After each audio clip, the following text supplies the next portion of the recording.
dibeli. Enggak, maksudnya sekarang masuknya mau ke tanah ini lewat mana? Lewat sini, Pak. Ada kesepakatan kita dengan DKI. Oke. Ada kesepakatan karena ini tak gambar itu kita punya tempohari rencana bangun sendiri sebelum DKI. Masih begini, dia mau bangun seperti ini. Twin Hospital. Nah, waktu ada bicara sama Ahok, ini yang disebut oleh Ibu Kartini, adanya rumah sakit tanpa batas, karena Ibu Kartini waktu itu berpikir di sini dia akan konsentrasi untuk stem cell dan penyakit infeksi. Nah, di sini jantung, kanker. Nah, kalau di sini perlu alat-alat lab yang sedemikian canggihnya, sedangkan di sini dibutuhkan alat-alat ronsen yang sedemikian canggihnya. Karena kalau dijadikan satu kan jadi mubazir, Pak.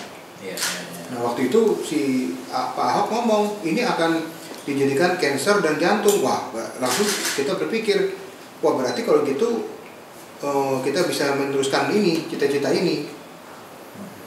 Artinya kan kalaupun jadi didirikan ini kan dua rumah sakit yang berbeda kan? Berbeda. Kepemilikan berbeda. Ini kan nah, batas ini punya Pemprov ini.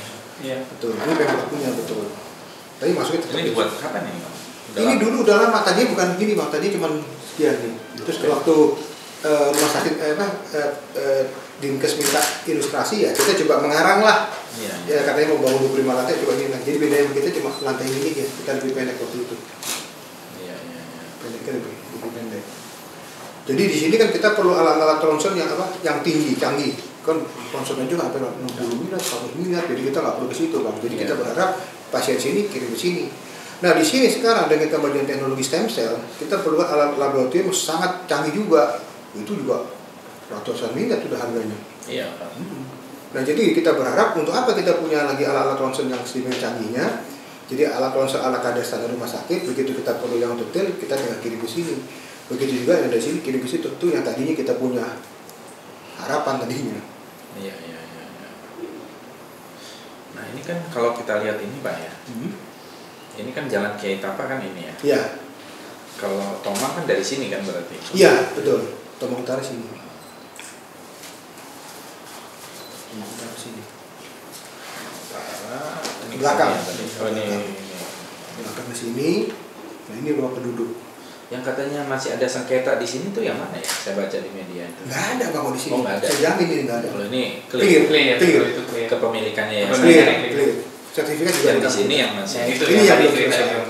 Nah kalau untuk masalah kesengketaannya, kita yang menyangkut masalah kesengketaannya itu hanya masalah sertifikatnya sebetulnya, karena dipegang dia. Oh. Kalau ini kan ada desain bukan desain apa namanya? Ini apa? Ini bangunan sekarang existing sekarang ada nih. Ya, dipakai untuk apa itu? Perawatan Bang, perawatan. hari ini. Bisa kita lihat ya? Oh bisa. Oke. Oh gitu. Kalau PBB-nya seluas keseluruhan ya, Pak? PBB-nya ini. Mana PBB yang lain? Yang 7 hektar itu. Iya, ini jadi satu. Jadi PBB-nya jadi satu. Ini sebenarnya aturan PBB itu gimana sih? Apa namanya? Biasanya apakah kalau sudah terpisah dua kepemilikan, dia harus tersendiri. Yang sertifikat atas nama ini harus sendiri punya PBB, yang ini harus punya PBB. Nah itu kewajiban siapa? Karena kewajiban masing-masing.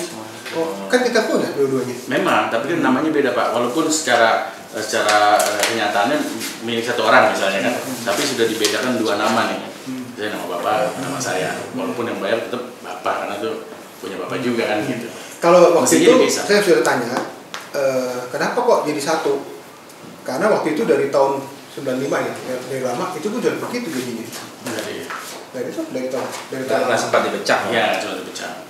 Dan kita berpikir kan satu Amparan memang. Tapi orang ada satu pemilik juga. Dua pemilikan. Kalau namanya sama nggak apa-apa. Banyak orang yang PBB-nya ada 2, ada 3 segala macam ya. Walaupun ini suratnya 1 ada juga gitu. Nah ini masalah kepemilikan gini Pak. Itu ya kita merasa kita punya itu akte hibahnya. Iya. Cuma proses hibahnya kan yang belum bisa berjalan karena ditahan sama si Minghui. Sertifikat aslinya ada di Pak Suparmi itu. Pak Suparmi diserahkan sampai sekarang. Iya sampai enggak sekarang udah tidak sah. Iya kan kasus dilaporin. Kan waktu itu nggak bisa diproses karena itu ditahan. Maka itulah kita somasi dia. Jadi luasnya keseluruhan di situ ya, Pak? Keseluruhan ya. Nggak pernah kita rubah tuh. Ini dari tahun 90-an. Ini tahun 2004. Ini 2095.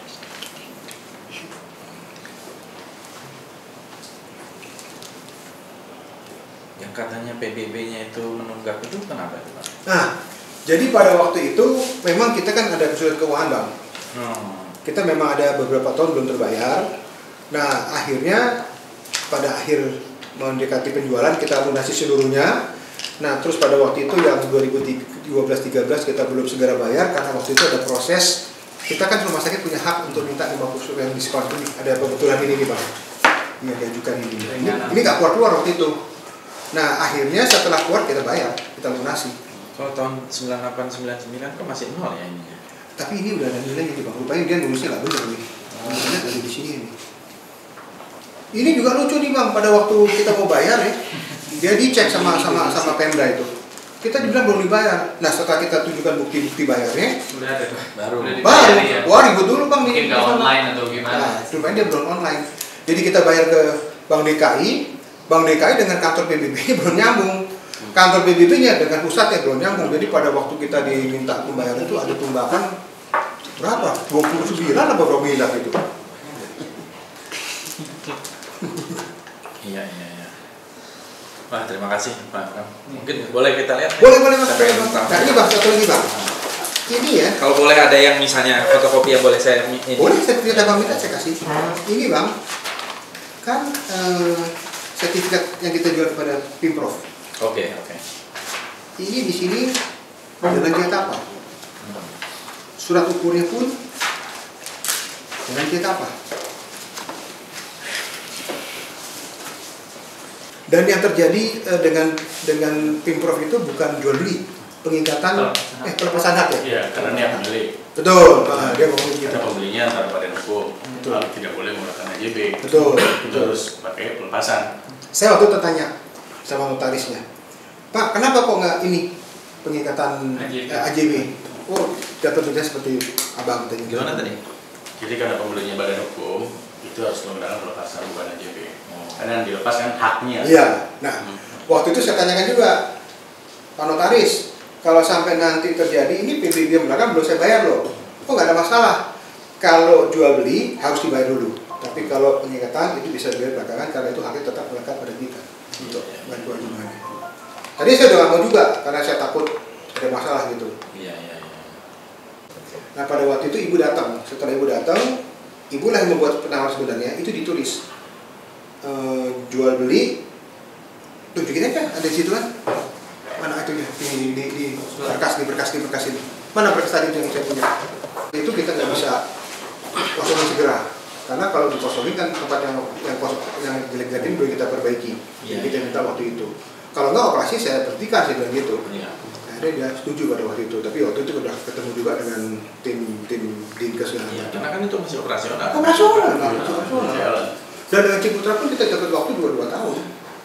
Kalau nggak mau taruh mana pasien? Cabut semua. Cabut semua. Ini pengalamannya. Dan di sini ini. Oh iya betul ya ini.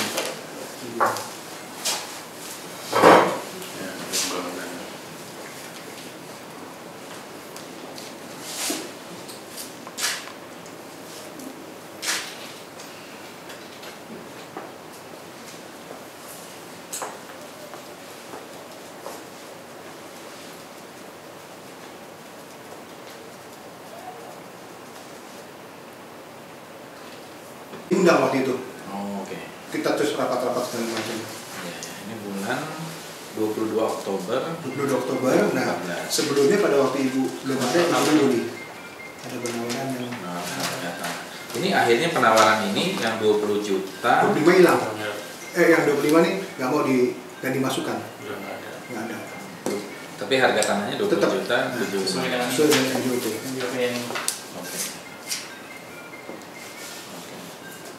Oke. Sebelah Juni dimintanya. Oh iya, maksudnya ini setelah Bapak datang yang pertama itu dengan pertama, Pak. ini berarti ini baru pertama kali. Iya. Diundang Ya itu sini. yang rapat tuh dibubarin. Ini. Oh ini. Ini yang dibubarin ini. Yang tadi ada salah Pengertian pertanyaan ya. Oke. Kalau boleh, mana yang boleh saya? Mungkin abang perlu sertifikatnya. Boleh. Kalau bisa. Ini masuk kemana? Ini batas ini. Ini terus ini masih Ini masuk sebelah kiri. Apa jalur kiri ini? Hak milik sama HGB. Masuknya tetap yang ada antena ini. Iya, ini nih. Dinding ini ke sana udah rumah penduduk. Oh ini batas ini. Ya, batas belakang. belakang ini udah rumah penduduk. Jadi pintu masuk tetap yang dari depan. Depan itu, betul. Dari sini nggak mungkin ada pintu masuk. Nggak mungkin lah. Udah rumah penduduk semua, udah dikepung rumah penduduk tuh. Masuknya kayak gini modelnya. Ini kayak apa? Ini rumah Ini penduduk. Penduduk di bawah.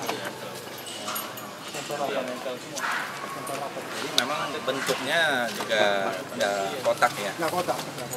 Dari analisis ini kesalahan siapa, Pak? Saya tidak mau masuk terlalu detail, saya datang ke sini hanya untuk melihat secara fisik dulu lah ya. Karena itu nanti ada yang bertugas. Ini kan sudah menjadi perhatian publik. Saya ingin ada kejelasan, jangan sampai kita salah paham, ada penjelasan-penjelasan yang berbeda dengan kenyataannya. Saya melihat dari berbagai dokumen itu memang di dalam dokumen-dokumen itu kelihatan gitu ya. Nah, tapi untuk menyangkut masalah substansi nanti biar ada pihak yang lebih lanjut. Pak Fadli, kelihatan seperti apa dokumen-dokumen yang disampaikan yang Ya, memang kalau dari dokumen misalnya PBB gitu kan, di PBB-nya pada waktu terjadi pengikatan jual beli dengan pihak Pemprov itu harganya 15 juta tahun 2014. Tahun 20 juta, Pak. 20 yang 2014. Iya, 20 juta. 20 juta. Tadi kalau saya lihat sih itu. Nah, coba nanti kita cek lagi. Kalau sebelumnya 12 juta. Kira-kira begitu.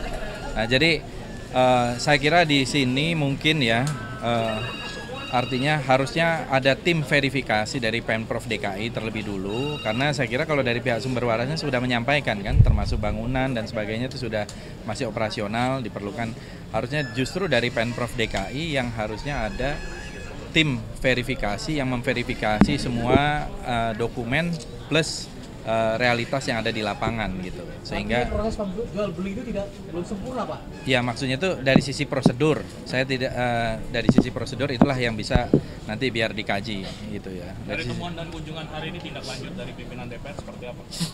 Ya kalau saya nanti kita serahkan ya, kita kan mengawasi eksekutif supaya tidak ada penyimpangan-penyimpangan dari apa yang diatur di dalam undang-undang maupun dari aturan-aturan yang lain. Saya kira itu aja sebagai tugas konstitusional ya. Kita mempunyai tugas konstitusional untuk melakukan itu. Jadi sekali lagi, tadi Bapak bilang ada prosedur yang tidak sempurna, itu di bagian mana, Pak? ya terutama memverifikasi tadi. Memverifikasi kan ya ibaratnya beginilah. Kita ini mau membeli mobil, ya kan? Mobilnya itu dibilang mobilnya mobil Mercy gitu ya. Tapi kenyataannya fisiknya itu Kijang gitu misalnya. Ya seperti itu. Kan harusnya diverifikasi antara dokumen dengan realitasnya, terutama yang menyangkut tadi ada yang belum dipecah PBB-nya. Kalau dari sisi dokumen PBB-nya memang masih satu di Jalan Kiai Tapa di dokumen PBB-nya. Pak, terkait transaksi yang dilakukan pada tanggal 31 Desember malam hari Pak jam 7, Pak. Ya itulah nanti domain ada orang yang inilah yang menanggapi. Sementara saya itu dulu, saya hanya sini dan saya ucapkan apresiasi, terima kasih Pak Abraham yang telah menerima dan juga menunjukkan batas-batas dari apa yang telah dilakukan transaksi oleh Pemprov DKI.